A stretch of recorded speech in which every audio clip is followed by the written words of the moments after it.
Victoria building ba yan? Ay, hindi. Akala ko Victoria kanina eh. Auditoria. Pag sa atin naman kasi auditorium. Nakikita ko lang kasi kanina Toria eh. Nandito ako nakaupo mga guys. Nag-aantay ng alaga ko.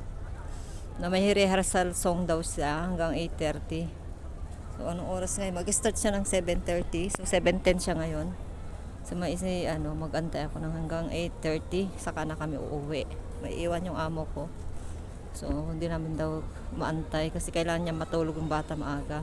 Kaya iuwi ko siya.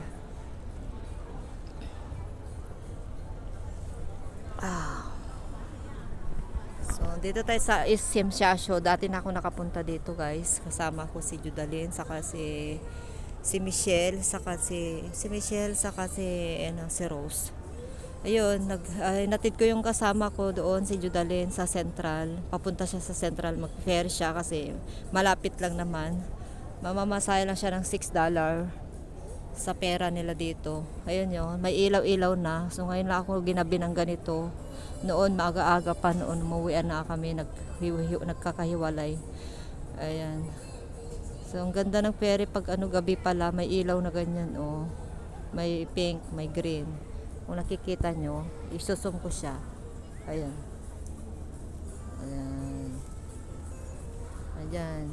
Tabi na ng dagat to guys.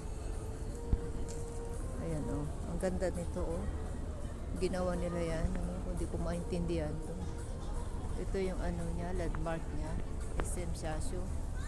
Dati na ako dito pumunta, sabi ko ng amo ko, hindi na ako maligaw kasi naligaw na ako one time nung first time ko. Kaya ngayon napapalit ako pumunta na naglalakad kasi alam ko na.